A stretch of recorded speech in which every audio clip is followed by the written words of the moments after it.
ಎಲ್ಲ ಕಾರ್ಯಭಾರವನ್ನು ಕೃಷ್ಣನ ವೇಣುನಾದ ಕೇಳಿದ ಕೂಡಲೇ ಬಿಟ್ಬಿಟ್ಟು ಹೋಗ್ತಿದ್ವಂತೆ.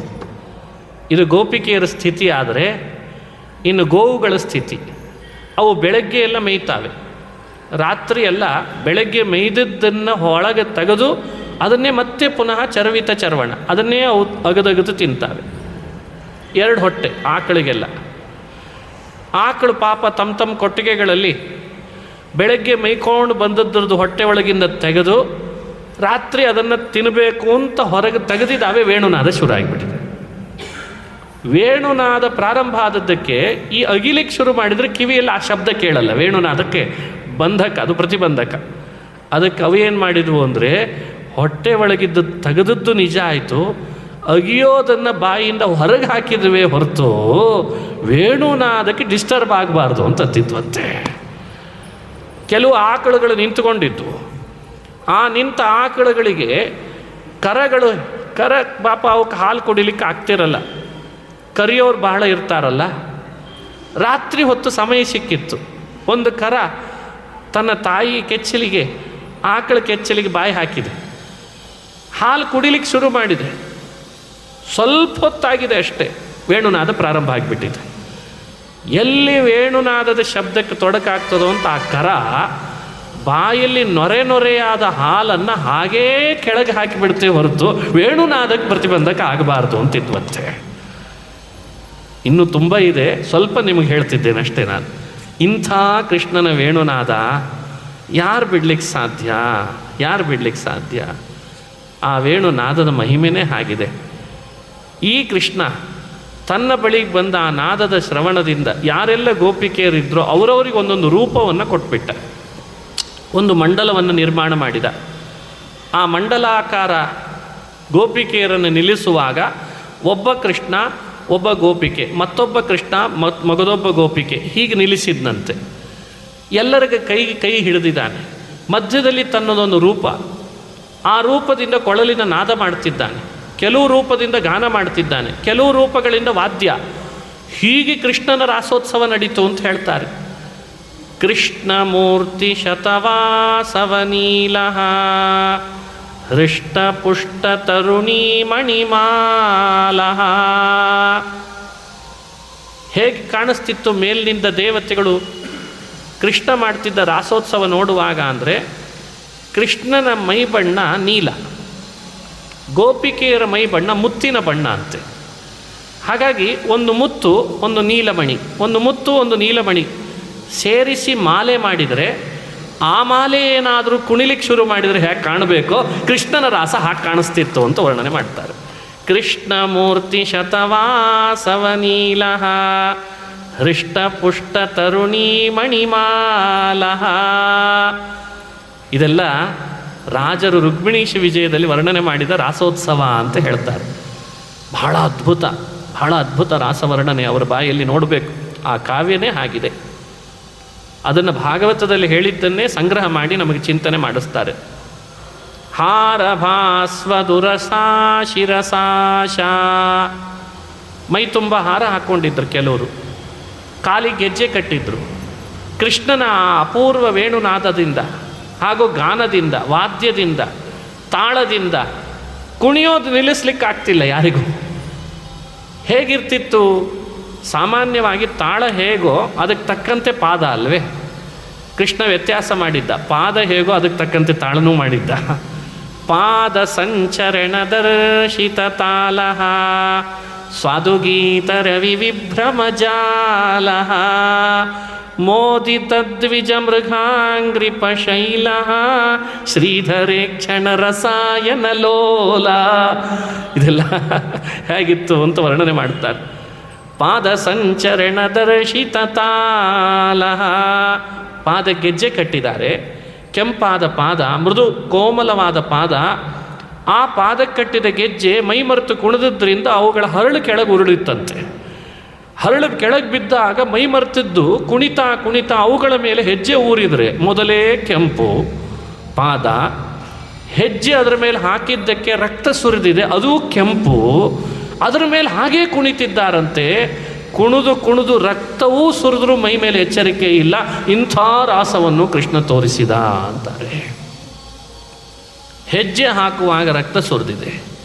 ಕೆಲವು ಗೋಪಿಕೆಯರು ಕೃಷ್ಣನ ಮೈ ಮೇಲೆ ಬೀಳ್ತಿದ್ರಂತೆ, ಕೆಲವರು ಗೋಪಿಕೆಯರನ್ನು ಕೃಷ್ಣನೇ ಬೀಳದಂತೆ ಹಿಡಿತಿದ್ದಂತೆ. ಗಟ್ಟಿ ಕೈ ಹಿಡಿದಿದ್ದಾನೆ, ಅವರ ನಡು ಹಿಡಿದಿದ್ದಾನೆ, ಒಬ್ಬಳನ್ನು ಗಟ್ಟಿ ಅಲಂಘಿಸಿಕೊಂಡಿದ್ದಾನೆ. ಈ ಸಂದರ್ಭಗಳಲ್ಲೆಲ್ಲ ರಾಜರಂತಾರೆ, ಎಲ್ಲ ಗೋಪಿಕೆಯರ ಮೈಗಳಲ್ಲಿಯೂ ಕೂಡ ಅಪೂರ್ವವಾದ ಕೃಷ್ಣನ ಉಗುರುಗಳ ಚಿಹ್ನೆ ಚಂದ್ರನ ಆಕಾರದಲ್ಲಿ ಮೂಡಿಸಿದ್ದಂತೆ. ಹೀಗೆ ಕೃಷ್ಣ ಎಲ್ಲ ಗೋಪಿಕೆಯರು ಅಪೇಕ್ಷಿಸಿದಂತೆ ಚಂದ್ರನ ಆಕಾರದ ತನ್ನ ನಖ ಚಿಹ್ನೆಗಳನ್ನು ಮೂಡಿಸಿದ್ದಲ್ದೇನೆ ತಾನು ಅವರನ್ನು ಪೂರ್ಣವಾಗಿ ಅವರೇನು ಅಪೇಕ್ಷಿಸಿದ್ರೋ ಅದಕ್ಕೆ ತಕ್ಕಂತೆ ಅಂಗಸ್ಪರ್ಶದ ಸುಖ ಕೊಟ್ಬಿಟ್ಟಿದ್ದಾನಂತೆ. ಇದು ಕೃಷ್ಣನ ರಾಸೋತ್ಸವ ಅಂತ ವರ್ಣನೆ ಮಾಡ್ತಾರೆ. ಮುಖದಲ್ಲಿ ಸೌಂದರ್ಯ, ಮಂದಹಾಸದಲ್ಲಿ ಸೌಂದರ್ಯ, ನೋಟದಲ್ಲಿ ಸೌಂದರ್ಯ, ಮಾತಿನಲ್ಲಿ ಸೌಂದರ್ಯ, ನರ್ತನದಲ್ಲಿ ಸೌಂದರ್ಯ. ಹೇಗೆ ಬಿಟ್ಟೇವಿ ಕೃಷ್ಣ ನಿನ್ನ ಅಂತ ಗೋಪಿಕೆಯರು ಅನ್ಬೇಕಂತ. ಅದು ಅಪ್ರಾಕೃತ ಚಿನ್ಮಯನಾದ ಶ್ರೀಹರಿ ಸಿಕ್ಕಿದ್ದಾನೆ, ಆನಂದಕ್ಕೆ ಎಲ್ಲಿ ಕೊರತೆ ಇರಬೇಕು ಹೇಳಿ. ಇಂಥ ರಾಸೋತ್ಸವದ ಈ ದೃಶ್ಯ ನೋಡಬೇಕು ಅಂತ ಕಾಡಿನಲ್ಲಿ ವೃಂದಾವನದಲ್ಲಿ ಯಾರು ಸೇರಿದ್ರು? ಪ್ರೇಕ್ಷಕರು ಇಲ್ಲದೆ ನರ್ತನ, ಉತ್ಸವ, ಹಾಡು, ನಾದ ಇವಕ್ಕೆ ಶೋಭೆ ಇರಲ್ಲ. ಪ್ರೇಕ್ಷಕರು ಬೇಕಲ್ಲ. ಯಾರು ಪ್ರೇಕ್ಷಕರಾಗಿ ಬಂದಿದ್ರು ಅಂತ ವರ್ಣನೆ ಮಾಡ್ತಾರೆ.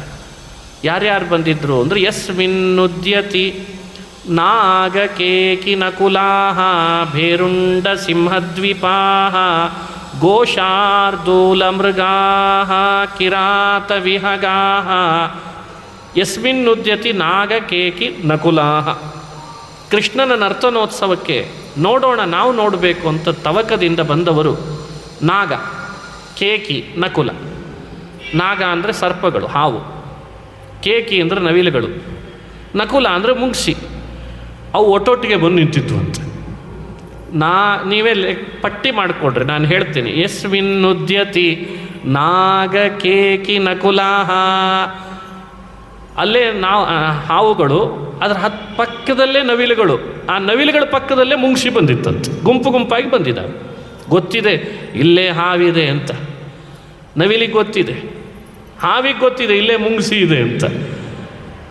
ಆದರೆ ಪುರುಸೊತ್ತಿಲ್ಲ, ನೋಡ್ಲಿಕ್ಕೆ ಪುರುಸೊತ್ತಿಲ್ಲ, ಮಾತಾಡಿಸ್ಲಿಕ್ಕೆ ಪುರುಸೊತ್ತಿಲ್ಲ, ಜಗಳ ಆಡ್ಲಿಕ್ಕೆ ಪುರುಸೊತ್ತಿಲ್ಲ. ಯಾಕೆ ಅಂದರೆ ಅಲ್ಲಿ ನೋಡಿಬಿಟ್ರೆ ಈ ದೃಶ್ಯ ಎಲ್ಲಿ ಮಿಸ್ ಆಗಿಬಿಡ್ತದೋ ಅಂತ. ಯಸ್ಮಿನ್ನುದ್ಯತಿ ನಾಗ ಕೇಕಿ ನಕುಲಾಹ ಭೇರುಂಡ ಸಿಂಹದ್ವಿಪಾಹ. ಗಂಡ ಭೇರುಂಡ ಅಂತ ಒಂದು ಪಕ್ಷಿ ಇದೆ, ಅದಕ್ಕೂ ಸಿಂಹಕ್ಕೂ ಬರಲ್ಲ ಅಂತ. ಆ ಪಕ್ಷಿ ಅದು ಬಂದಿದೆ ಅಂತೆ. ಹಾಗೇನೆ ಸಿಂಹ ಬಂದಿದೆ. ಸಿಂಹಕ್ಕೆ ಗೊತ್ತಿದೆ ಇಲ್ಲಿ ಭೇರುಂಡ ಬಂದಿದೆ ಅಂತ, ಭೇರುಂಡಕ್ಕೆ ಗೊತ್ತಿದೆ ಸಿಂಹ ಇದೆ ಇಲ್ಲಿ ಅಂತ. ಅವೆರಡೂ ಗೊತ್ತು ಮಾಡಿಕೊಂಡಿದ್ದಾವೆ. ಅವೆರಡೂ ಬಂದಿವೆ ಅಂತ ಆನೆಗೆ ಗೊತ್ತಿದೆ, ಅವು ಮೂರೂ ಬಂದಿದ್ವಂತೆ. ಭೇರುಂಡ ಸಿಂಹದ್ವಿಪಾಹ ಗೋ ಶಾರ್ದೂಲ ಮೃಗಾಹ ಕಿರಾತ ವಿಹಗಾಹ. ಗೋ ಆಕಳುಗಳು ಬಂದಿದ್ದಾವೆ, ಅದಂತೂ ಸರಿನೇ, ಹಿಂಡೇ ಬಂದುಬಿಟ್ಟಿದ್ದಾವೆ ಆಕಳ. ಅವಕ್ಕೇನು ಕಡಿಮೆ ಇಲ್ಲ. ಅದು ಬಂದದ್ದು ದೊಡ್ಡದಲ್ಲ, ಅವುಗಳ ಜೊತೆಯಲ್ಲಿ ಹಿಂದೆ ಹುಲಿ ಬಂದಿದ್ವಂತೆ, ಅದು ದೊಡ್ಡದು ಅಂತಂತಾರೆ. ಗೋ ಶಾರ್ದೂಲ ಮೃಗಾಹ.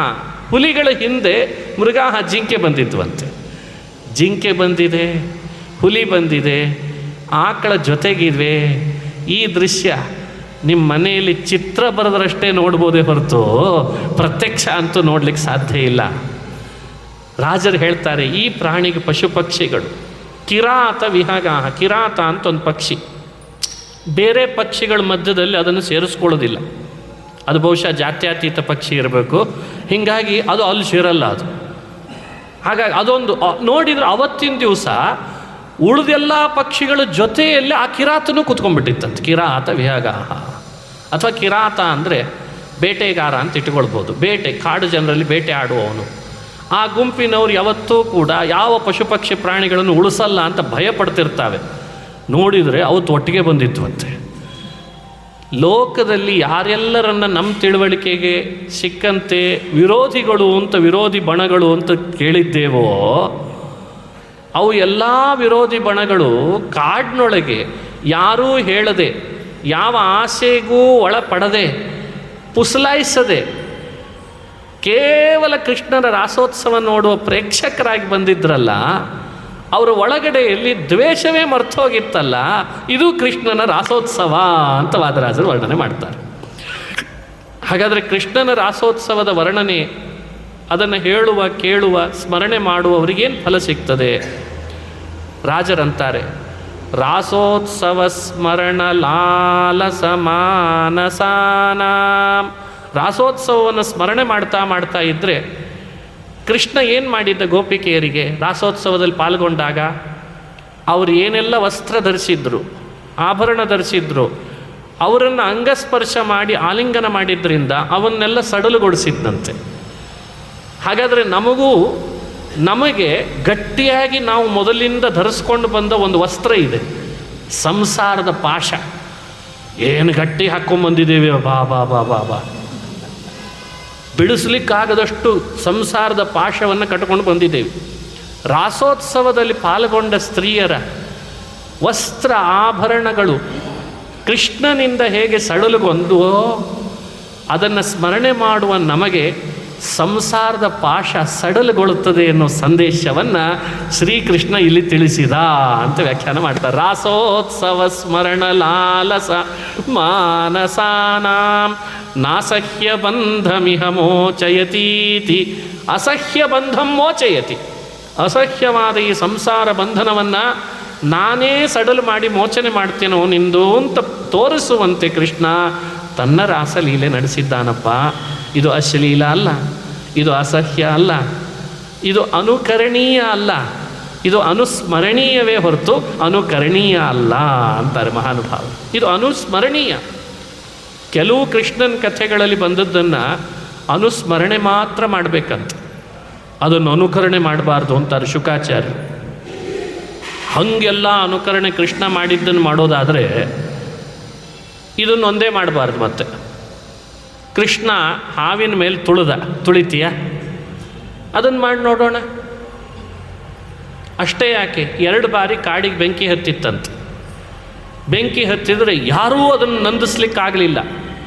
ಕೃಷ್ಣ ಬಾಯಿ ತೆಗೆದು ಇಡೀ ಬೆಂಕಿಗೆ ಬಾಯಿ ಹೀಗೆ ತೆಗೆದು ಬೆಂಕಿಯನ್ನು ನೀರು ಕುಡಿದು ಬಿಟ್ಟನಂತೆ. ಕಾಡಿಗಿಚ್ಚು ಪಾನ ಮಾಡಿದ ಕಥೆ ಭಾಗವತದಲ್ಲಿ ಬರ್ತದೆ. ಬೆಂಕಿಯ ಭಯ ಪರಿಹಾರ ಮಾಡಿದ. ಅದನ್ನು ಮಾಡಿ ನೋಡೋಣ. ಬೆಂಕಿ ಕುಡಿತೀಯಾ? ಇಲ್ಲ. ಹಾವಿನ ಮೇಲೆ ತುಳಿತೀಯಾ? ಇಲ್ಲ. ಮಣ್ಣು ತಿಂದು ಬ್ರಹ್ಮಾಂಡ ತೋರಿಸ್ತೀಯಾ? ತಿನ್ನಬೇಕಾದ ಸರಿಯಾಗಿ ತಿನ್ನು ಮಾರಾಯ. ಮಣ್ಣು ತಿಂದು ಬ್ರಹ್ಮಾಂಡ ತೋರಿಸ್ತೀಯಾ? ಇಲ್ಲ. ಒರಳು ಕಲ್ಲನ್ನು ಎಳೆದುಕೊಂಡು ಹೋಗಿ ಅರ್ಜುನ ವೃಕ್ಷಗಳನ್ನು ಬೀಳಿಸಿ ಅವರವರನ್ನ ಸ್ವರ್ಗಕ್ಕೆ ಕಳಿಸ್ತೀಯಾ? ಇಲ್ಲ. ಇದು ಯಾವುದೂ ಇಲ್ಲ. ಮತ್ತೆ ಮಾಡೋದೇನು? ಕುಡಿಬಾರ್ದು ಕುಡಿತಾನೆ, ಕುಣಿಬಾರ್ದು ಕಡೆಗೆ ಹೋಗಿ ಕುಣಿತಾನೆ. ಮತ್ತೆ ಅಲ್ಲೋ ಹಿಂಗೆ ಯಾಕೋ ಮಾಡಿದೆ ಅಂದರೆ ಕೃಷ್ಣ ಮಾಡಿಲ್ಲ ಇಲ್ರಿ ಅಂತಂತಾನೆ. ಕೃಷ್ಣನ್ ಯಾಕೆ ಎಳುತ್ತರ್ತೀಯೋ? ಕೃಷ್ಣನ ವಿಷಯಕ್ಕೆ ಬರಬೇಡ ಅಂತದೆ ಭಾಗವತ. ವಿಷಯಕ್ಕೆ ಬರಬೇಡ. ನೀನೆಲ್ಲೋ ಕುಣಿಬಾರ್ದು ಕಡೆ ಹೋಗಿ ಕುಣಿದು, ಕುಡಿಬಾರ್ದದ್ದನ್ನೆಲ್ಲ ಕುಡಿದು, ಅದಕ್ಕೆ ಕೃಷ್ಣನ ತಂದು ಕೃಷ್ಣ ರಾಸಲೀಲೆ ಮಾಡಲಿಲ್ಲೇನ್ರಿ? ಹೆಸರೇ ತರಬೇಡ ಅಂತಾರೆ ಭಾಗವತದೊಡೆ. ಯಾಕೆ ಅಂದರೆ ಅದು ಅಗ್ನಿ. ವನ್ಹೇ ಸರ್ವಭುಜೋ ಯಥಾ. ಅದು ವನ್ಹಿ, ಅದು ಬೆಂಕಿ. ಬೆಂಕಿಯಲ್ಲಿ ಏನು ಹಾಕಿದರೂ ಸುಡಬಲ್ದು. ಆ ಶಕ್ತಿ ಅದಕ್ಕಿದೆ. ಕೃಷ್ಣನೂ ಒಬ್ಬ ಬೆಂಕಿ. ಅವನಿಗೆ ಎಲ್ಲವನ್ನೂ ತಡೆಯುವ ಶಕ್ತಿ ಇದೆ. ನೀನು ಅವನು ಮಾಡದಂತೆ ಮಾಡಬೇಡ, ಅವನು ಮಾಡು ಅಂತ ಹೇಳಿದ್ದನ್ನು ಮಾಡು ಅಂತಂತಾರೆ. ಉತ್ತಮಾನಾಂ ವಚಃ ಸತ್ಯಂ. ಮಹಾತ್ಮರು ಮಾಡು ಅಂತ ಹೇಳಿದ್ದನ್ನು ಮಾಡಬೇಕಂತೆ. ಯಾವಾಗಲೂ ಅಷ್ಟೆ. ಅವ್ರು ಮಾಡಿದ್ದನ್ನೆಲ್ಲ ಮಾಡಬಾರ್ದಂತೆ. ಅದು ಕ್ವಚಿತ್. ಅವ್ರು ಮಾಡಿದ್ದನ್ನು ಕ್ವಚಿತ್, ಕೆಲವೊಂದನ್ನು ಮಾತ್ರ ಅನುಕರಣೀಯ ಅಂತಾರೆ. ಈ ತತ್ವವನ್ನು ಶುಕಮುನಿಗಳು ಹೇಳ್ತಾರೆ. ಭಾಗವತದಲ್ಲಿ ಈ ಕಥೆ ಹೇಳಿ ಈ ಚರಿತ್ರೆಯ ವರ್ಣನೆ ಮಾಡ್ತಾ ಕೊನೆಗೆ ರಾಸೋತ್ಸವದ ಸ್ಮರಣೆ ಮಾಡುವವರಿಗೇನು ಫಲ ಅಂತ ವಿವರಣೆ ಮಾಡ್ತಾ, ಹೃದ್ರೋಗ ಮಾಶು ಹರತಿ. ಹೃದಯಕ್ಕೆ ಸಂಬಂಧಪಟ್ಟ ಯಾವುದೇ ಕಾಯಿಲೆಗಳಿದ್ದರೆ, ಹೃದಯಕ್ಕೆ ಸಂಬಂಧಪಟ್ಟ, ಮನಸ್ಸಿಗೆ ಸಂಬಂಧಪಟ್ಟ ಯಾವುದೇ ಕಾಯಿಲೆಗಳಿದ್ದರೆ ಕೃಷ್ಣನ ರಾಸೋತ್ಸವದ ಅನುಸಂಧಾನ ಮಾಡಿಬಿಟ್ರೆ ಆ ಎಲ್ಲ ರೋಗ ಪರಿಹಾರ ಮಾಡ್ತಾನಂತೆ. ಆ ಶಕ್ತಿ ರಾಸೋತ್ಸವದ ಸ್ಮರಣೆ ಮಾಡಿದರೆ ಇದೆ ಅಂತ ಹೇಳಿದ್ದಾರೆ. ಇದು ಶುಕಾಚಾರ್ಯರ ಬಾಯಲ್ಲಿ ಬಂದ ರಾಸಲೀಲೆ, ಆ ಕೃಷ್ಣನ ಕಥೆ. ಆ ಗೋಪಿಕೆಯರೆಲ್ಲ ಅಪ್ಸರೆಯರಾದ್ದರಿಂದ ಅಪ್ಸರೆಯರಿಗೆ ಉಪಪತಿ ಅನ್ನೋದು ದೋಷವಾಗದೇ ಇದ್ದದ್ದಕ್ಕೆ ಅವರಿಗೆ ಭಗವಂತ ಈ ಚರಿತ್ರೆಯನ್ನು ತೋರಿಸಿ ಅವರ ಅಪೇಕ್ಷೆಯಂತೆ ವರವನ್ನು ಪೂರೈಸಿದ ಅಂತ ವಿವರಣೆ ಮಾಡ್ತಾರೆ. ಇದು ಸಲಿಗೆ ಆಯಿತು. ಇದರಿಂದ ಸಲಿಗೆ ಹೆಚ್ಚಾಯಿತು. ಮನುಷ್ಯನಿಗೆ ಸಲಿಗೆ ಜಾಸ್ತಿ ಆದಾಗ ತಿರಸ್ಕಾರ ಭಾವ ಬರ್ತದೆ. ಅತಿ ಪರಿಚಯಾತ್ ಅವಜ್ಞ, ಅತಿ ಪರಿಚಯಾದ್ ಅವಜ್ಞ, ಮಲಯೇ ಬಿಲ್ವ ಪುರಂದ್ರಿ ಅಂತಾರಲ್ಲ. ಒಬ್ಬ ಕವಿ ಹೇಳ್ತಾನೆ, ಮಲಯಾಚಲದಲ್ಲಿ ಗಂಧದ ಮರ ಬೆಳೀತಾವೆ. ಅಲ್ಲಿರುವ ಹೆಣ್ಮಕ್ಕಳು ಮನೆಯೊಳಗೆ ಅಡುಗೆ ಮಾಡಬೇಕಾದ್ರೆ ಗಂಧದ ಚಕ್ಕೆ ತಂದು ಇಟ್ಟುಬಿಡ್ತಾರೆ ಒಲೆಗೆ. ಯಾಕೆ? ಅತಿ ಪರಿಚಯಾದ ಅವಜ್ಞ. ಬೆಳೆದದ್ದೇ ಮನೆ ತುಂಬ ಅವೇ ಮರ ಆದಮೇಲೆ ಬೆಂಕಿ ಹಚ್ಚಿ ನೀರು ಕಾಯಿಸ್ಲಿಕ್ಕೂ ಗಂಧದ ಮರನೇ, ಅಡುಗೆ ಮಾಡಲಿಕ್ಕೂ ಗಂಧದ ಮರ. ಅಂದರೆ ವ್ಯಕ್ತಿ ಪರಿಚಯ ಹೆಚ್ಚಾದಾಗ ಅವನ ಬಗ್ಗೆ ತಾತ್ಸಾರ ಮೂಡ್ತದೆ, ಅವದ್ದೆ. ಕೃಷ್ಣ ಇವರೆಲ್ಲರ ಒಟ್ಟಿಗೆ ಅವರು ಹೇಳ್ದಾಗೆ ಕೇಳಿಕೊಂಡು ಅವರೊಟ್ಟಿಗೆ ಯಾವಾಗಲೂ ಇದ್ದಾಗ ಅವನ ನೈಜ ವ್ಯಕ್ತಿತ್ವ ಏನು ಅನ್ನೋದನ್ನು ಮರೆತು ಎಲ್ಲ ಗೋಪಿಕೆಯರು ಆ ಕೃಷ್ಣನ ಬಗ್ಗೆ ಒಂದು ತಾತ್ಸಾರ ಭಾವ ಬಂತಂತೆ. ಆ ತಾತ್ಸಾರ ಭಾವ ಅವರಿಗೆ ಶ್ರೇಯಸ್ಸಿಗೆ ಒಳ್ಳೆಯದಲ್ಲ, ಅವರಿಗೆ ಒಳ್ಳೆಯದಲ್ಲ. ದೇವರ ಬಗ್ಗೆ ತಾತ್ಸಾರ ಭಕ್ತರಿಗೆ ಒಳ್ಳೆಯದಲ್ಲ. ನೋಡಿ, ನಮ್ಮಲ್ಲಿ ಯಾರಿಗಾದರೂ ದಿನಾ ಪೂಜೆ ಮಾಡ್ತಿದ್ದೇನೆ, ಇವತ್ತೊಂದು ದಿವಸ ಬಿಟ್ಟರೆ ನಡೆಯಲ್ವೇ? ಹಿಂಗೆ ಆಗಾಗ ದೇವ್ರ ಬಗ್ಗೆ, ಭಗವಂತನ ಕಥೆಗಳ ಬಗ್ಗೆ, ನಾವು ಮಾಡಬೇಕಾದಾಗ ಭಗವತ್ ಪೂಜಾ ಕೈಂಕರ್ಯ, ಪಾರಾಯಣ, ಪ್ರದಕ್ಷಿಣೆ, ನಮಸ್ಕಾರಗಳ ಬಗ್ಗೆ ನಮ್ಮೊಳಗೆ ಆವಾಗ ಬರ್ತದೋ ಇಲ್ಲೋ? ಇದಕ್ಕೊಂದು ನಿದರ್ಶನ ಗೋಪಿಕೆಯರಿಗೂ ಬಂತದ್ದು. ಯಾಕಂದರೆ ಕೃಷ್ಣ ಹೇಳಿದಾಗೆಲ್ಲ ಮೈ ಮೇಲೆ ಎತ್ಕೊಂಡು ತಿರುಗ್ತಿದ್ದ, ತೊಡೆ ಮೇಲೆ ಮಲಗಿಸ್ಕೋತಿದ್ದ, ಹೆಗಲ ಮೇಲೆ ಅವ್ರನ್ನ ಎತ್ಕೊಂಡು ಬರ್ತಿದ್ದ, ಎಲ್ಲ ಮಾಡಿಬಿಟ್ಟಿದ್ದಾನೆ ಕೃಷ್ಣ. ಅವ್ರಿಗೇನು ಅನ್ನಿಸ್ತು? ನಾವೇ ಇಲ್ಲದೆ ಕೃಷ್ಣನಿಗೆ ಯಾರು ಮಾತಾಡಿಸೋರು? ಹೀಗೆ ಅನ್ನಿಸ್ತಂತೆ. ಅನ್ನಿಸ್ಬೇಕಾದದ್ದೇನು? ಕೃಷ್ಣನೇ ಇಲ್ಲದೆ ನಮ್ಮ ಬದುಕು ಹೆಂಗೆ ಅಂತ ಯೋಚಿಸ್ಬೇಕಾಗಿತ್ತು. ಅದು ವ್ಯತ್ಯಾಸ ಆಗಿಬಿಡ್ತು. ಕೃಷ್ಣ ಅಂದ, ಇವರಿಗೆ ಈ ಮನಸ್ಸಿನಲ್ಲಿ ಬಂದ ದುರ್ಭಾವ, ಇದನ್ನು ಕಳಿಬೇಕಾದ್ರೆ ನಾನು ದೂರ ಹೋಗಬೇಕು, ಅದೃಶ್ಯನಾಗಬೇಕು. ಅಂದರೆ ನನ್ನ ಮಹತ್ವ ಗೊತ್ತಾಗ್ತದೆ. ಅದೃಶ್ಯನಾದ ಕೂಡಲೇ ಗೋಪಿಕೆಯರಿಗೆ ಅರ್ಥ ಆಯಿತು. ಅಳ್ಳಿಕ್ಕೆ ಪ್ರಾರಂಭ ಮಾಡಿದರು. ಅವರ ಹತ್ತದ್ದೇ ಒಳ್ಳೆ ಗಾನವಾಯಿತು. ಅದೇ ಗೋಪಿ ಗೀತಾ. ತವ ಕಥಾಮೃತಂ ತಪ್ತ ಜೀವನಂ ಕವಿ ವಿರೀಡಿತಂ ಕಲ್ಮಷಾಪಹಂ ಶ್ರವಣ ಮಂಗಲಂ ಶ್ರೀಮದಾತತಂ ಭುವಿ ಗೃಣಂತಿ ತೇ ಭೂರಿದಾ ಜನಾ. ಕೃಷ್ಣನ ಆ ಆಟ, ಆ ನಟನೆ, ಅವನಿಲ್ಲ ಅಂತಂದ ಆ ಸಂದರ್ಭ ಒಳಗಿನಿಂದ ದುಃಖ ಬರಲಿಕ್ಕೆ ಶುರುವಾಯಿತು. ಎಲ್ಲರನ್ನು ಕೇಳ್ಕೊಂಡು ಬಂದ್ರಂತೆ. ಮಾವಿನ ಮರವನ್ನು ಕೇಳಿದ್ದಾರೆ, ವಟವೃಕ್ಷವನ್ನು ಕೇಳಿದ್ದಾರೆ, ಯಮುನೆಯ ನೀರನ್ನು ಕೇಳಿದ್ದಾರೆ, ಗೋವುಗಳನ್ನು ಕೇಳಿದ್ದಾರೆ, ಗೋಷ್ಠಗಳನ್ನು ಕೇಳಿದ್ದಾರೆ, ಭೂಮಿಯನ್ನು ಕೇಳಿದ್ದಾರೆ. ಎಲ್ಲ ಕಡೆ ಕೇಳಿದರು. ಒಬ್ಬೊಬ್ಬರನ್ನು ಮಾತಾಡಿಸಿದರು. ತುಳಸಿಯನ್ನು ಕೇಳಿದ್ರಂತೆ. ತುಳಸಿ, ನಿನಗೆ ಹೊಟ್ಟೆ ಉರಿತಿತ್ತಲ್ಲ, ಯಾಕಂದರೆ ಕೃಷ್ಣ ಸದಾ ನಮ್ಮ ಜೊತೆಗೇ ಇದ್ದ, ನನ್ನ ಎತ್ಕೊಂಡು ತಿರುಗ್ತಿದ್ದ, ನನ್ನ ಆನಂದ ಪಡಿಸ್ತಿದ್ದ. ನಿನಗೆ ಈ ಭಾಗ್ಯ ಇಲ್ಲ ಅಂತ ಹೊಟ್ಟೆ ಕಿಚ್ಚಿನಿಂದ ಕೃಷ್ಣನ ನೀನಾದರೂ ನಿನ್ನ ಒಡಲಿನಲ್ಲಿ ಮುಚ್ಚಿಟ್ಟುಕೊಂಡ್ಯಾ ಅಂತ ಕೇಳಿದ್ರಂತೆ. ತುಳಸಿನ ಕೇಳಿದರು, ಪಾರಿಜಾತ ಕೇಳಿದರು. ಯಾವ ಉತ್ತರ ಕೊಡ್ತಾ ಇಲ್ಲ. ಕೃಷ್ಣನ ಬಗ್ಗೆ ಸುಳಿವೇ ಕೊಡ್ತಾ ಇಲ್ಲ. ಇನ್ನಾಯ್ತು, ಕೃಷ್ಣ ನಮ್ಮನ್ನು ಬಿಟ್ಟು ಹೋಗಿಬಿಟ್ಟ. ಇನ್ನು ಬದುಕಿಗೆ ಅರ್ಥ ಇಲ್ಲ. ಬಂದರೆ ಬದುಕೋಣ, ಇಲ್ಲದಿದ್ದರೆ ದೇಹನೂ ಬಿಡೋಣ ಅಂತ ಶುರು ಮಾಡಿದರು.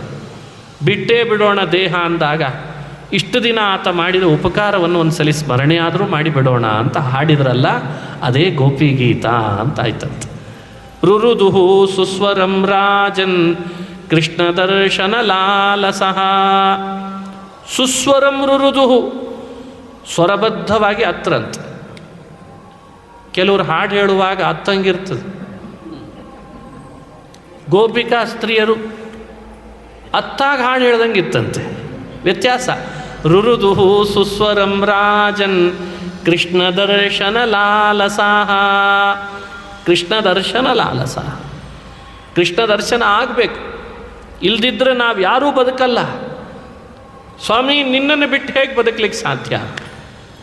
ನೀ ಮಾಡಿದ ಉಪಕಾರ ಎಷ್ಟು, ನೀನು ಕೊಟ್ಟ ಸುಖ ಎಷ್ಟು, ನಿನ್ನ ನೋಟ ಎಂಥದ್ದು, ನೀನು ನಮ್ಮ ಮೈ ಮೇಲೆ ಬಂದು ಕುಣಿದಾಡಿದ ಆ ಹೆಜ್ಜೆ ನಿನ್ನ ಗುರುತುಗಳು ಎಂಥದ್ದು, ನೀನು ಯಾವಾಗಲೂ ನಮ್ಮ ಮನೆ ತುಂಬ ನಲದಾಡಿದ್ದು, ಯಾವುದನ್ನು ಮರೀಲಿಕ್ಕೆ ಸಾಧ್ಯ ಕೃಷ್ಣ, ಯಾವುದನ್ನು ಮರೀಲಿಕ್ಕೆ ಸಾಧ್ಯ? ನೋಡಿ, ಇದು ಗೋಪಿಕೆಯರ ಮಾತಿನಲ್ಲಿ ಬಂದದ್ದಿದೆಯಲ್ಲ, ಇದು ನಮಗೆಲ್ಲ ಯಾಕೆ ಹೇಳ್ತು ಭಾಗವತ ಅಂದರೆ, ಮಾಡಿದರೆ ಗೋಪಿಕೆಯರು ಮಾಡಿದ ಭಕ್ತಿಯನ್ನು ಮಾಡ್ರಿ ಅಂತ ತಿಳಿಸ್ಬೇಕಾಗಿದೆ. ಮೇಲ್ಮೇಲ್ ಭಕ್ತಿ ಮಾಡಬೇಡ್ರಿ. ಮೇಲ್ಮೇಲ್ ಮಾಡೋ ಭಕ್ತಿ ಕೃಷ್ಣನಿಗೆ ಪ್ರೀತಿಕರ ಅಲ್ಲ. ಮಾಡಿದರೆ ಗೋಪಿಕೆಯರ ಹಾಗೆ ಮಾಡಬೇಕು. ಪ್ರಾಣ ನಿನಗೆ, ದೇಹ ನಿನಗೆ, ಮನಸ್ಸು ನಿನಗೆ, ಕಣ್ಣು ನಿನಗೆ, ಮಾತು ನಿನಗೆ. ಅಥವಾ ಮಾತು ಅಂದರೆ ನಿಂದೆ, ನೋಟ ಅಂದರೆ ನಿಂದೆ, ಸ್ಪರ್ಶ ಅಂದರೆ ನಿಂದೆ, ಮಹಿಮೆ ಅಂದರೆ ನಿಂದೆ, ನಾಮ ಅಂದರೆ ನಿಂದೆ, ಕಥೆ ಅಂದರೆ ನಿಂದೆ. ಎರಡರೊಳಗೆ ಯಾವುದಾದ್ರೂ ಅಳವಡಿಸ್ಕೊಳ್ರಿ ಅಂತ ಹೇಳ್ತಾರೆ. ಎರಡರೊಳಗೆ ಒಂದನ್ನು ಮಾಡಿರಿ. ನಿಮ್ಮದನ್ನೆಲ್ಲ ಅವನಿಗೆ ಅರ್ಪಿಸ್ರಿ, ಅವನದನ್ನೆಲ್ಲ ನೀವು ತಗೊಳ್ರಿ. ಆಗ ಕೃಷ್ಣ ನಮ್ಮನ್ನು ದರ್ಶನ ಕೊಟ್ಟು ಅನುಗ್ರಹ ಮಾಡೇ ಮಾಡ್ತಾನೆ ಅಂತಂತಾರೆ. ಅದಕ್ಕೆ ತಾಸಾಮಾವಿರಭೂತ್ ಶೌರಿಹಿ ಸ್ವಯಮಾನ ಮುಖಾಂಬುಜ.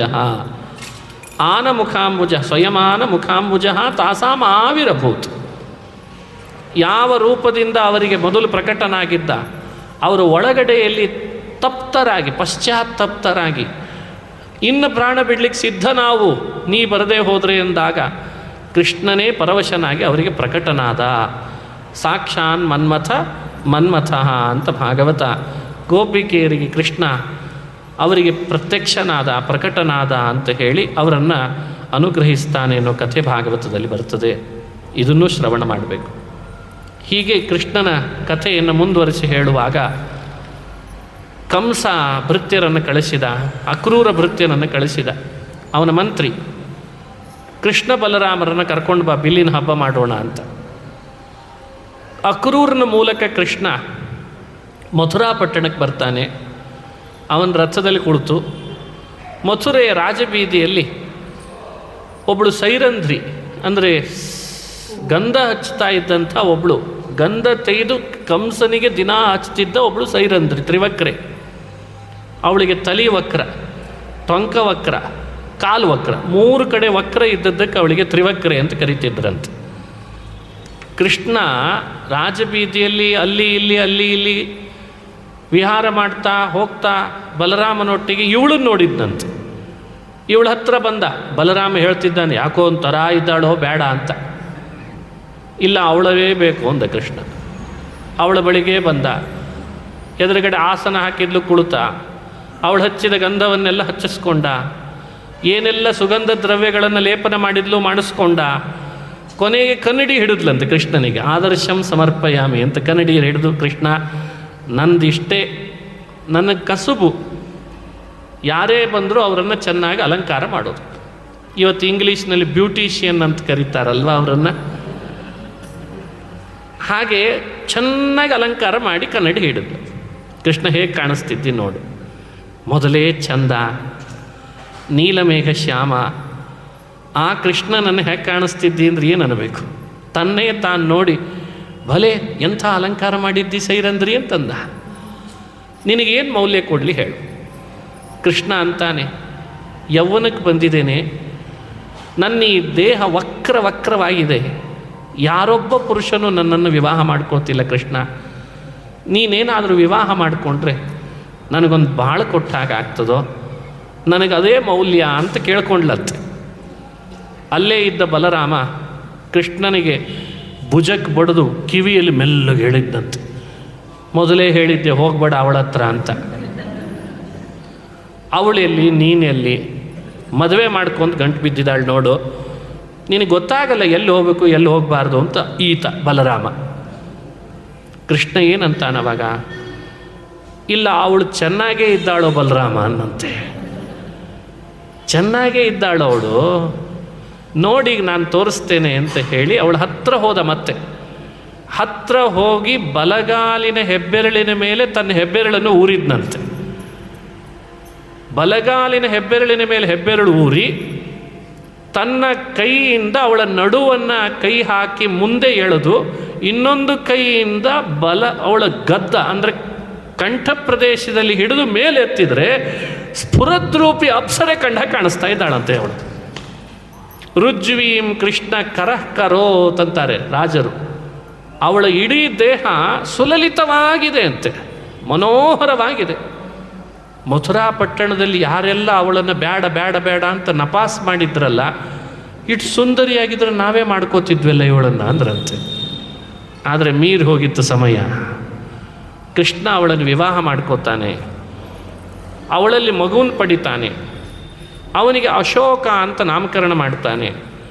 ಮುಂದೆ ಮಹಾಭಾರತದ ಯುದ್ಧದಲ್ಲಿ ಭೀಮಸೇನನ ರಥದ ಸಾರಥಿಯನ್ನಾಗಿ ಇವನನ್ನು ಕಳಿಸ್ಕೊಟ್ಟಂತ ಅಶೋಕನನ್ನು. ಯಾಕೆಂದರೆ ತಾನು ಸಾರಥ್ಯ ಮಾಡುವವ, ಹಾಗಾಗಿ ತನ್ನ ಮಗನಿಗೆ ಸಾರಥ್ಯ ಕರ್ಮ ಹೇಳಿಕೊಟ್ಟು ಭೀಮನ್ ರಥದ ಸಾರಥಿಯನ್ನಾಗಿ ಅಶೋಕನನ್ನು ಮಾಡಿದ. ಅರ್ಜುನನ ರಥದ ಸಾರಥಿಯಾಗಿ ಅಪ್ಪನಾಗಿ ತಾನೇ ಕೂತಿದ್ದ ಅಂತ ಮಹಾಭಾರತ ಹೇಳ್ತದೆ. ಇದಲ್ವೇ ಕೃಷ್ಣನ ಮಹಿಮೆ ಅಂದರೆ? ಎಷ್ಟು ಅದ್ಭುತ ಭಗವಂತನ ಮಹಿಮೆ. ಒಬ್ಬಳು ತ್ರಿವಕ್ರೆ, ಯಾರೂ ಬೇಡ ಅಂದವಳು ಕೃಷ್ಣನಿಗೆ ಬೇಕಾಗ್ತಾಳೆ. ಯಾಕೆ? ದೇಹ ವಕ್ರ ಇದ್ರೇನು, ಮನಸ್ಸು ವಕ್ರ ಇಲ್ಲಲ್ಲ. ಮನಸ್ಸು ಅಷ್ಟು ಶುದ್ಧ ಇದೆ, ಕರ್ತವ್ಯ ಅಷ್ಟು ಶ್ರದ್ಧೆಯಿಂದ ಮಾಡ್ತಾಳೆ, ತನ್ನನ್ನೇ ತಾನು ಅದರೊಳಗೆ ಇನ್ವಾಲ್ವ್ ಆಗಿ ಕೆಲಸಗಳನ್ನು ನಡೆಸ್ತಾಳೆ. ಅದಕ್ಕೆ ಕೃಷ್ಣ ಅನುಗ್ರಹ ಮಾಡಿದ. ಇದು ಕೃಷ್ಣನ ಕಾರುಣ್ಯ ಅಂತ ಚಿಂತನೆ ಮಾಡುತ್ತದೆ ಭಾಗವತ. ಹೀಗೆ ಸೈರಂಧ್ರಿಯ ಒಟ್ಟಿಗೆ ವಿವಾಹ ಮಾಡಿಕೊಂಡು ಆಮೇಲೆ ಕಂಸ ಬಿಲ್ಲಿನ ಹಬ್ಬ ಮಾಡ್ತಿದ್ದ. ಚಾಣೂರ ಮುಷ್ಟಿಕ ಅನ್ನೋ ಮಲ್ಲರನ್ನು ಕೊಂದು, ಕೋಲೆಯಾಪೀಡ ಅನ್ನೋ ಆನೆ ಕುಂಭಸ್ಥಳವನ್ನು ಭೇದಿಸಿ, ಅಂಬಷ್ಟನನ್ನು ಕೊಂದು, ಕಂಸನ ಮಂತ್ರಿಯರನ್ನು ಯುದ್ಧ ಮಾಡಿ ಕೊಂದು, ಮಂಚದ ಮೇಲೆ ಕೂತ ಕಂಸನ ಮೇಲೆ ಹಾರಿ ಅವನ ಕಿರೀಟ ನೆಲಕ್ಕೆ ಉರುಳಿಸಿ ತಲೆ ಕೂದಲು ಹಿಡಿದು ನೆಲಕ್ಕೆ ಅಪ್ಪಳಿಸಿದ್ದಂತೆ ಕಂಸನ ತಲೆಯನ್ನು ನೆಲಕ್ಕೆ ಅಪ್ಪಳಿಸಿದ ಮೇಲೆ ಅದರ ಮೇಲೆ ಕಾಲು ಊರಿದ ಕಂಸನ ಸಂಹಾರ ಆಯ್ತದ್ದು. ದೇವತೆಗಳೆಲ್ಲ ಕೃಷ್ಣನ ಮೇಲೆ ಪುಷ್ಪವೃಷ್ಟಿ ಮಾಡಿದ್ದಾರೆ. ಜಾತಃ ಕಂಸವಧಾರ್ಥಾಯ ಭೂಭಾರೋತ್ತಾರಣಾಯ ಚ. ಕೃಷ್ಣಾವತಾರದಲ್ಲಿ ಒಂದು ಘಟ್ಟ ಪ್ರಮುಖವಾದದ್ದು ಕಂಸ ಸಂಹಾರ ಅಂತ ಹೇಳ್ತಾರೆ. ಹೀಗೆ ಭಾಗವತದಲ್ಲಿ ಬಂದ ಕಂಸ ಸಂಹಾರದ ಚರಿತ್ರೆ, ಯಾರು ಕಂಸನ ಸಂಹಾರದ ಕಥೆ ಕೇಳ್ತಾರೋ ಮಥುರಾ ಪಟ್ಟಣ ಎಲ್ಲ ಶಾಂತ ಆಯ್ತಂತೆ ಕಂಸ ಹೋದ ಮೇಲೆ. ಹಾಗೆ ನಮ್ಮ ದೇಹವೇ ಒಂದು ಮಥುರಾ ಪಟ್ಟಣ. ನಮ್ಮ ಮನಸ್ಸು ಶಾಂತ ಆಗಬೇಕಾದ್ರೆ ಕಂಸನ ಸಂಹಾರ ಆಗಬೇಕಂತೆ. ಕಂಸ ಅಂದರೆ ಯಾರು? ಕಾಲನೇಮಿ. ಕಾಲನೇಮಿ ಅಂದರೆ ಯಾರು ಅಂತ ಭಗವದ್ಗೀತೆಯಲ್ಲಿ ಭಗವತ್ಪಾದರು ವ್ಯಾಖ್ಯಾನ ಮಾಡ್ತಾ ಹೇಳ್ತಾರೆ. ದುಷ್ಕಾಮನೆಗಳಿಗೆ ಅಭಿಮಾನಿ ಕಾಲನೇಮಿ ಅಂತ. ನಮ್ಮ ಮನಸ್ಸನ್ನು ವಿರುದ್ಧ ದಿಕ್ಕಿನ ಕಡೆ ಕರ್ಕೊಂಡು ಹೋಗೋವನು ವಿಪ್ರಚಿತ್ತಿ, ಅವನು ಜರಾಸಂಧ ಹಾಕಿದ್ದ. ಕೆಟ್ಟ ಕೆಟ್ಟ ಕಾಮನೆಗಳನ್ನು ಹುಟ್ಟಿಸೋನು ಕಾಲನೇಮಿ ಅಂತ. ಹಾಗಾಗಿ ದುಷ್ಕಾಮನೆಗಳ ಸಂಹಾರ ಆದರೆ ಮನುಷ್ಯ ಶಾಂತನಾಗ್ತಾನೆ, ನೆಮ್ಮದಿಯಿಂದ ಇರ್ತಾನೆ. ಅದಕ್ಕಾಗಾದರೂ ಕಂಸ ಸಂಹಾರವನ್ನು, ಕೃಷ್ಣ ಮಾಡಿದ ಕಂಸ ಸಂಹಾರದ ಚರಿತ್ರೆಯನ್ನು ಕೇಳ್ರಿ ಅಂತಾರೆ. ವ್ಯಾಸರಾಜರು ಒಂದು ಮಾತು ಹೇಳ್ತಾರೆ. ಜಾರತ್ವತನದಿ ಮಾಡಿದ ಪಾಪಗಳೆಲ್ಲ ಗೋಪೀಜನ ಜಾರ ಎಂದರೆ ಸಾಲದೆ, ಚೋರತ್ವತನದಿ ಮಾಡಿದ ಪಾಪಗಳೆಲ್ಲ ನವನೀತ ಚೋರ ಎಂದರೆ ಸಾಲದೆ. ನೋಡಿ, ಕೃಷ್ಣನನ್ನು ಚೋರತ್ವತನದಿ ಮಾಡಿದ ಪಾಪ, ಕಳ್ಳತನದಿಂದ ಏನಾದರೂ ನಮಗೆ ಪಾಪ ಬರೋ ಹಾಗಿದ್ದರೆ ನವನೀತ ಚೋರ ಅಂತ ಕರಿಬೇಕಂತೆ. ಹೋಗಿಬಿಡ್ತದೆ ಪಾಪ ಅದು. ಜಾರ ಅಂತ, ಗೋಪೀಜನ ಜಾರ ಅಂದರೆ ಕೃಷ್ಣನನ್ನು ಜಾರತ್ವತನದ ಪಾಪ ಹೋಗ್ತದಂತೆ. ನಮ್ಮ ಸಂಸಾರ ದೂರ ಆಗಬೇಕಾ? ಹಾಗಾದರೆ ಕಂಸಾರಿ ಅಂತ ಕರೆದ್ರೆ ಸಂಸಾರ ದೂರ ಆಗ್ತದೆ ಅಂತ ವ್ಯಾಸರಾಜರು ಹೇಳ್ತಾರೆ. ಹೀಗೆ ಕಂಸ ಸಂಹಾರ ಮಾಡಿದ ಕೃಷ್ಣ ಎಲ್ಲ ಮಥುರೆಗೆ ಶಾಂತಿಯನ್ನು ಉಂಟು ಮಾಡಿದ. ಅವನ ಪರಿವಾರ ಸಮೇತ ಕೊಂದಿದ್ದಾನೆ. ಎಲ್ಲ ಅವನ ಪರಿವಾರ ನರಕಕ್ಕೆ ಹೋಗೋ ಹಾಗೆ ಮಾಡಿದ ಅಂತ ಕಥೆ ಭಾಗವತದಲ್ಲಿ ಬರ್ತದೆ. ಇಷ್ಟಾದ ಮೇಲೆ ಉಪನಯನ ಮಾಡಿಸ್ಕೊಂಡ. ಉಪನಯನ ವಸುದೇವ ದೇವಕಿಯರ ಮೂಲಕ ಮಾಡಿಸ್ಕೊಂಡು ಗುರುಕುಲ ವಾಸ ಮಾಡ್ತೇನೆ ಅಂತ ಸಾಂದೀಪಿನಿ ಆಚಾರ್ಯರನ್ನು ಅರಸಿ ಹೋದ. ಅವಂತಿಪುರ, ಇವತ್ತು ಅದನ್ನು ಉಜ್ಜಯಿನಿ ಅಂತ ಕರೀತಾರೆ. ಕೃಷ್ಣ ವಾಸ ಮಾಡಿದ್ದು ಮಥುರೆಯಲ್ಲಿ. ಮಥುರೆಯಿಂದ ಅವಂತಿಪುರಕ್ಕೆ ಕೃಷ್ಣ ಗುರುಕುಲವಾಸ ಮಾಡಲಿಕ್ಕೆ ಹೊರಟ. ಬಂದಾಗಲೇ ಹೇಳಿದ್ನಂತೆ, ಹೆಚ್ಚು ದಿನ ಇರಲ್ಲ, 64 ದಿನ ಇರ್ತೀನಿ ಇನ್ನಂತೆ. ಯಾಕೆಂದರೆ ವಿದ್ಯೆಗಳಿರೋದು 64 ಹಗಲು ರಾತ್ರಿಗಳಲ್ಲಿ 64 ವಿದ್ಯೆಯನ್ನು ಹೇಳಿದ್ರಂತೆ ಸಾಂದೀಪಿನಿಗಳು. ಏನು ಬರ್ತಿದ್ರೋ ಎಲ್ಲ ಹೇಳಿಬಿಟ್ರಂತೆ, ಎಲ್ಲ ಮುಖ್ಯಾಂಶಗಳು ಹೇಳ್ದಂಗೆ ಲೆಕ್ಕ. ಈಗ 90 ಮಿನಿಟ್ಸಲ್ಲಿ 100 ಸುದ್ದಿಗಳು ಅಂತ ಹೇಳಿದ್ದೇ ಹೇಳೋದು. ಮತ್ತು ಅದರೊಳಗೆ 64 ವಿದ್ಯೆಗಳನ್ನು ಹೇಳಿದ್ರಂತೆ ಭಗವಂತನ ಮುಂದೆ ಕೂತು. ಯಾಕೆ? ಕೃಷ್ಣ ಅಂದರೆ ಸಾಕ್ಷಾತ್ ವಿಷ್ಣು. ವಿಷ್ಣುವಿನ ಸನ್ನಿಧಾನದಲ್ಲಿ ನಮಗೇನು ಬಂದದ್ದನ್ನು ನಾವು ಹೇಳ್ತೇವೆ, ಆ ಬಂದದ್ದೇನಿರ್ತದೆ ಅದು ಅನಂತ ಆಗ್ತದಂತೆ. ಅನಂತ ಮಡಿ ಮಾಡಿ ಕೊಡುತ್ತಿಪ್ಪ ಅಂತಾರೆ. ಅನಂತಂ ವಿಷ್ಣು ಸನ್ನಿಧಿ. ಎಲ್ಲ ಒಪ್ಪಿಸಿದ್ರು. ಪಾಠ ಆಯಿತು ಅಂತ ಗುರುಕುಲವಾಸ ಮುಗೀತು. ಉಪನಯನವೂ ಆಯಿತು, ಗುರುಕುಲವಾಸನೂ ಆಯಿತು. ಇನ್ನೊಂದಾಗಬೇಕು ಅಂದ ಕೃಷ್ಣ. ಇಷ್ಟು ಪಾಠ ಮಾಡಿದ್ರಲ್ಲ ಗುರುಗಳೇ, ನಿಮಗೆ ಗುರುದಕ್ಷಿಣೆ ಕೊಡಬೇಕು ಅಂತಿದ್ದೇನೆ ಅಂತಂದಂತೆ. ಪಾಠ ಕಲೀಲಿಕ್ಕೆ ಕೃಷ್ಣ ಬಂದದ್ದಲ್ಲ, ಗುರುದಕ್ಷಿಣೆ ಕೊಡ್ಲಿಕ್ಕೆ ಬಂದದ್ದಂತೆ. ಎಷ್ಟು ವಿದ್ಯಾರ್ಥಿಗಳನ್ನು ಇಟ್ಕೊಂಡಿದ್ದೀರಿ, ಎಂಥ ನಿಮ್ಮ ಗುರುಕುಲ, ಸಮಾಜಕ್ಕೆ ದೊಡ್ಡ ಜ್ಞಾನ ಕಾರ್ಯ ನಡೆಸ್ತಾ ಇದ್ದೀರಿ. ಜ್ಞಾನದ ಪ್ರಸಾರ, ಜ್ಞಾನದ ಪ್ರಚಾರಕ್ಕಿಂತ ನನಗೆ ಪ್ರೀತಿಕರವಾದದ್ದು ಯಾವುದಿದೆ? ಜ್ಞಾನೀ ಪ್ರಿಯತಮೋ ತೋಮೆ. ಜ್ಞಾನ ಬಹಳ ಪವಿತ್ರ. ಶಿಷ್ಯರ ಹೃದಯದಲ್ಲಿ ಜ್ಞಾನದ ದೀಪ ಬೆಳಗಿಸುವ ನಿಮಗೆ ಗುರುದಕ್ಷಿಣೆ ಕೊಡದೇ ಇದ್ರೆ ಹೇಗೆ ಅಂದ ಕೃಷ್ಣ. ಸಾಂದೀಪಿನಿಗಳಂತಾರೆ, ನೀ ನಮ್ಮ ಗುರುಕುಲಕ್ಕೆ ಬಂದು ಸೇರ್ಕೊಂಡದ್ದೇ ದೊಡ್ಡ ದಕ್ಷಿಣೆ ಅಂದ್ರಂಥವ್ರು. ಯಾಕಂದರೆ ಎಲ್ಲ ಕಡೆ ಹಬ್ಬಿಬಿಟ್ಟಿದೆ, ಎಲ್ಲ ದೇಶ ವಿದೇಶಗಳಲ್ಲಿ ಹಬ್ಬಿದೆ ಕೃಷ್ಣ ಓದಿದ ಗುರುಕುಲ ಅಂದ್ರೆ. ಅದು ಎಷ್ಟು ಮುಂದುವರೆದಿರಬೇಡ, ಅದು 5G ಸ್ಕೂಲ್ ಇದೆ ಈಗೆಲ್ಲ. ಹಾಗೆ 6th ಜನರೇಷನ್ ಸ್ಕೂಲ್ ಅಂತ. ಅಂದರೆ ಫೀಸ್ ಜಾಸ್ತಿ ಅಂತ, ಬೇರೆ ಏನಲ್ಲ. ಫೀಸ್ ಜಾಸ್ತಿ ಇದ್ದರೆ ಭಾಳ ಒಳ್ಳೆ ಶಿಕ್ಷಣ ಕೊಡ್ತಾರೆ ಅಂತ ನಮಗೊಂದು ತಿಳುವಳಿಕೆ. ಫೀಸ್ ಕಡಿಮೆ ಇದ್ದರೆ ಅಷ್ಟೇನು ಶಿಕ್ಷಣ ಇಲ್ಲ ಅಂತ. ಕೃಷ್ಣ ಓದಿದ ಗುರುಕುಲ, ಅದರಲ್ಲಿ ಈಗಂತೂ ಸಿನಿಮಾ ನಟ ಓದಿದ ಸ್ಕೂಲು ಅಂತ.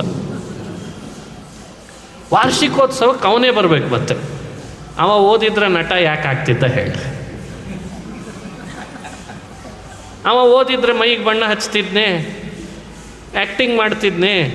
ಓದಲಿಲ್ಲ ಅಂಥೇಳಿ, ವಿದ್ಯೆ ಹತ್ತಲಿಲ್ಲ ಅಂತ ನಟನಾದವನನ್ನು ಸ್ಕೂಲಿನ ವಾರ್ಷಿಕೋತ್ಸವಕ್ಕೆ ಮುಖ್ಯ ಅತಿಥಿ, ಅವನಿಗೆ ಡಾಕ್ಟರೇಟ್ ಕೊಟ್ಬಿಟ್ರೆ ಮುಗಿದೋಯ್ತಲ್ಲ ಕಡೆ. ಇವು ಓದ್ದವರೆಲ್ಲ ಕೂತ್ವಿ ಇಲ್ಲಿ. ಪಾಪ ಅವು ರಾತ್ರಿ ಎಣ್ಣೆ ಹಾಕ್ಕೊಂಡು ಕಣ್ಣಲ್ಲಿ ಓದ್ತಾವೆ, ಬರೀತಾವೆ, ರೆಫರೆನ್ಸ್ ಕೊಡ್ತಾವೆ, ಪುಸ್ತಕಗಳನ್ನು ಬರೀತಾವೆ. ಅವು ಇಲ್ಲೇ ಕೂತ್ಕೊಂಡು. ಇವ ಸುಮ್ಮನೆ ಬೆಳ್ಳಿ ಪರದೆಯಲ್ಲಿ ಹಿಂಗೆ ಕುಣಿದಿರ್ತಾನೆ ಅಶ್ಲೀಲವಾಗಿ. ಅವನು ಡಾಕ್ಟರ್ ಆಗಿಬಿಟ್ಟ. ಜಗತ್ತು ಯಾವ ಮುಖದಲ್ಲಿ ಹೋಗ್ಲಿಕ್ಕೆ ಶುರುವಾಗಿದೆ ಅನ್ನೋದೇ ಅರ್ಥ ಆಗ್ತಾ ಇಲ್ಲ. ಯಾರಿಗೆ ಸನ್ಮಾನ, ಯಾರಿಗೆ ಅವಮಾನ, ಯಾರಿಗೆ ಗೌರವ ಕೊಡಬೇಕು, ಯಾರಿಗೆ ಕೊಡಬಾರ್ದು, ಎಷ್ಟು ಕೊಡಬೇಕು, ಯಾರಿಂದ ಶಿಕ್ಷಣ ಸಂಸ್ಥೆಗಳಿಗೆ ಇವರನ್ನು ಮಾಡೆಲ್ ಥರ ಮಾಡಬೇಕು, ಇದೇ ಗೊತ್ತಾಗ್ತಾ ಇಲ್ಲ. ಕೃಷ್ಣ, ನೀ ನಮ್ಮ ಶಾಲೆಯಲ್ಲಿ ಓದಿದ್ದೇ ನಮಗೊಂದು ದೊಡ್ಡ ಗುರುದಕ್ಷಿಣೆ. ಕೃಷ್ಣ ಓದಿದ ಗುರುಕುಲ ಅಂತ ನನಗೆ ಅಡ್ಮಿಷನ್ ಜಾಸ್ತಿ ಆಗ್ತವೆ ಅಂದ್ರಂತೆ. ಈಗ ಅಡ್ಮಿಷನ್ ಜಾಸ್ತಿ ಮಾಡಲಿಕ್ಕೆ ಬೇರೆ ಉಪಾಯ ಇದೆ. ಏನೀಗ ಪಾಸ್ ಆದವ್ರದ್ದೆಲ್ಲ ಫೋಟೋ ಹಾಕಿಬಿಟ್ರೆ ಸಾಕು. ಈಗ ರಸ್ತೆ ತುಂಬ ಫೋಟೋ, ಅವು ಸಿನಿಮಾ ನಟರಾಗಿಬಿಟ್ರಿ. ಈಗ ಯಾಕೆ ಪಾಸ್ ಆದವ್ರದ್ದೆಲ್ಲ ಫೋಟೋ ಹಾಕಿದ್ರು ಮಾರ್ಕ್ಸ್ ಹಾಕಿದ್ರೇನು? ಫೇಲ್ ಆದವ್ರು ಆತ್ಮಹತ್ಯೆ ಮಾಡ್ಕೊಳ್ಳೋದು, ಪಾಸ್ ಆದವ್ರು ಫೋಟೋ ಹಾಕೋದು, ಅದು ನಮಗೆ ಗೊತ್ತಿಲ್ಲ. ನಮ್ಮ ಸ್ಕೂಲಿಗೆ ಅಡ್ಮಿಷನ್ ಸಿಕ್ಕರೆ ಸಾಕು. ಮಾಸ್ನಲ್ಲಿ ಶೈಕ್ಷಣಿಕವಾಗಿ ಮನುಷ್ಯನನ್ನು, ಶಿಕ್ಷಣವನ್ನೇ ಬಿಸ್ನೆಸ್ ಮಾಡಿಕೊಂಡು ವ್ಯಕ್ತಿಯ ಪ್ರಾಣಕ್ಕೂ ಬೆಲೆ ಇಲ್ದಂಗೆ ಮಾಡಿಬಿಟ್ವಿ ಅಂದರೆ ಹಣದ ಹಪಾಪಿಯಲ್ಲಿ ಯಾವ ಸಮಾಜದೊಳಗೆ ನಾವಿದ್ದೇವೆ, ಎಷ್ಟು ಗಂಭೀರ ಆಗಿದೆ ನೋಡ್ರಿ. ಕೃಷ್ಣ ನಿನ್ನಂಥ ಗುಣಪೂರ್ಣ ಸಾಕಾರ ಸರ್ವಜ್ಞ ಪರಬ್ರಹ್ಮ ಸ್ವರೂಪ ನಮ್ಮ ಗುರುಕುಲದಲ್ಲಿ ಹೋಗಿದಾನೆ ಅಂತ ವಿಷಯ ಸಿಕ್ಕಿದೆ ಎಲ್ಲ ಸಾಕು. ಸುಮ್ಮನೆ ಒಂದು ದಿವಸ ಅವ್ರು ಯಾರೋ ಬಂದಿದ್ರು ಕೋಲ್ ಹಿಡ್ಕೊಂಡು ಆ ರಸ್ತೆಯಲ್ಲಿ ಅಡ್ಡಾಡಕ್ಕೆ ಅವ್ರ ಹೆಸರಿಟ್ರಂತ. ಮತ್ತೆ ಎಷ್ಟು ಇಡೀ ಊರು ತುಂಬ ಅವ್ರದ್ದೇ ಹೆಸರೇನ್ರಿ, ಬೇರೆಯವರು ಓಡಾಡೇ ಇಲ್ಲೇನು ನಮ್ಮ ದೇಶದೊಳಗೆ. ಎಲ್ಲ ಊರಿನೊಳಗೆ ಕೇರಿ ಒಳಗೆ ಅವ್ರದ್ದೇ ಹೆಸರು. ರಸ್ತೆ ಅಂದಮೇಲೆ ಅವ್ರದ್ದೊಂದು ಹೆಸರು ಇರಲೇಬೇಕು ಅಂತಾರೆ. ಎಲ್ಲಾದರೂ ಒಂದು ಕಡೆ ಶ್ರೀನಿವಾಸ ರಸ್ತೆ ಅಂತ ಕೇಳಿರ, ಶ್ರೀರಾಮಚಂದ್ರ ರಸ್ತೆ, ಮತ್ಸ್ಯ ರಸ್ತೆ, ಕೂರ್ಮ ರಸ್ತೆ, ವರಾಹ, ದೇವರ ಸ್ಮರಣೆ ಬರೀ ದೇವದ್ದೇ ಸ್ಮರಣೆ ಬರ್ಬೇಕಾ ರಸ್ತೆಗಳಿಗೆಲ್ಲ? ರಸ್ತೆಗಳಿಗೂ ಹೆಸರು ಅವ್ರದ್ದೇ, ಉದ್ಯಾನವನಕ್ಕೂ ಅವ್ರದ್ದೇ ಹೆಸರು, ಕ್ರಿಕೆಟ್ ಸ್ಟೇಡಿಯಮಿಗೂ ಅವ್ರದ್ದೇ ಹೆಸರು. ಕ್ಷೌರದ ಅಂಗಡಿಗೆ ಯಾಕೆ ಇಟ್ಟಿಲ್ಲ ಅಂತ ನನ್ನ ಪ್ರಶ್ನೆ. ಇಡಬೇಕು, ಸಮಾನತೆ ಅಲ್ವೇ? ಇದು ಎಂಥ ದುರಂತ ನೋಡ್ರಿ. ವಿಚಿತ್ರ ಪ್ರಸಂಗ. ಹೇಳ್ತಾರೆ ಸಾಂದೀಪಿನಿಗಳು, ನೀನು ಅಧ್ಯಯನ ಮಾಡಿದ್ದೇ ಭಾಗ್ಯ. ಕೃಷ್ಣ ಬಲರಾಮರು ನಮ್ಮ ಗುರುಕುಲದಲ್ಲಿ ಇಷ್ಟು ದಿವಸ ಒಡನಾಡಿಗಳಾಗಿ ವಿದ್ಯಾರ್ಥಿಗಳ ಜೊತೆಗೆ ಇದ್ದು, ಇದಕ್ಕಿಂತ ಭಾಗ್ಯ ಏನು ಬೇಕು ಸ್ವಾಮಿ? ಸಾಕು, ಗುರುದಕ್ಷಿಣೆ ಬೇಡ. ಸಂಕೋಚ ಪಡ್ತಾರೆ, ದಾಕ್ಷಿಣ್ಯ ಪಡ್ತಾರೆ. ಶಾಸ್ತ್ರ ಓದಿದವನಿಗಿರಬೇಕಾದ ದಾಕ್ಷಿಣ್ಯ ಅದು. ಅವರ ಪತ್ನಿ ಹತ್ತಿರ ಬಂದು ಕಿವಿಯಲ್ಲಿ ಹೇಳ್ತಾಳೆ, ಅವನು ಕೃಷ್ಣ ಕೇಳಿದ್ದನ್ನು ಕೊಡುವ ಪರಾತ್ಪರ ಸ್ವರೂಪ, ಬ್ರಹ್ಮಾದಿ ದೇವತೆಗಳಿಗೆ ವರ ಕೊಡುವ ವರದೇಶ ವರಪ್ರದ. ಅವನು ಬಂದು ನಿಮ್ಮನ್ನು ಕೇಳ್ತಿದ್ದೇನೆ, ಕೊಡ್ತೇನೆ ಅಂತ ನಿಂತಾಗ ಬೇಡ ಅನ್ಬೇಡ್ರಿ. ನಮ್ಮ ಮಗ ಸಮುದ್ರ ಸ್ನಾನಕ್ಕೆ ಹೋದಾಗ ಮತ್ತೆ ಬರಲೇ ಇಲ್ಲ ಕೃಷ್ಣ, ಅವನೊಬ್ಬನ ಕರ್ಕೊಂಡು ಬಂದು ಕೊಟ್ಬಿಡು ಅಂತಂದ್ರಂತೆ. ಕೃಷ್ಣ ಇದ್ದ ಸರಿ ಹೋಯ್ತು ಇಂಥ ಗುರುದಕ್ಷಿಣೆಗೆ, ನಾನು ಬಂದದ್ದೇ ಅದಕ್ಕೆ ಏನಂತೆ ಕೃಷ್ಣ. ನೀವು ಕೇಳಲಿ ಅಂತ ಕಾಯ್ತಿದ್ದೆ ಅನ್ನಂತೆ. ಈ ಕೂಡಲೇ ಕರ್ಕೊಂಡು ಬರ್ತೇನೆ ಅಂದ. ಸಮುದ್ರ ಸ್ನಾನಕ್ಕೆ ಹೋಗಿದ್ದ ಅಂದಾಗ ಸಮುದ್ರಕ್ಕೆ ಹೋಗಿಬಿಟ್ಟಂತೆ ಕೃಷ್ಣ. ಆಗಲೇ ಸಮುದ್ರದ ರಾಜನಿಗೆ ಕೇಳ್ತಾನೆ ಅಂತಿದೆ ಭಾಗವತದಲ್ಲಿ. ಸಮುದ್ರ ರಾಜ ನಡಗಿದ, ಕೃಷ್ಣ ನನಗೆ ಗೊತ್ತಿಲ್ಲ, ಸ್ನಾನಕ್ಕೆ ಬಂದದ್ದು ನಿಜ ಅವತ್ತಿನ ದಿವಸ, ಆದರೆ ನನ್ನೊಳಗೊಬ್ಬ ರಾಕ್ಷಸ ಸೇರಿಕೊಂಡಿದ್ದಾನೆ ಅನ್ನಂತೆ ಸಮುದ್ರದೊಳಗೆ. ಅವನು ರಾಕ್ಷಸ ಯಾವಾಗ ನದಿ ಸ್ನಾನಕ್ಕೆ ಬಂದಿರ್ತಾರೆ ಯಾತ್ರಿಕರು ತೀರ್ಥಕ್ಕೆ ಅಂತ, ಅವರನ್ನಾತ ನುಂಗಿ ಕೊಂದು ಯಮಲೋಕ ಕಟ್ತಾನೆ.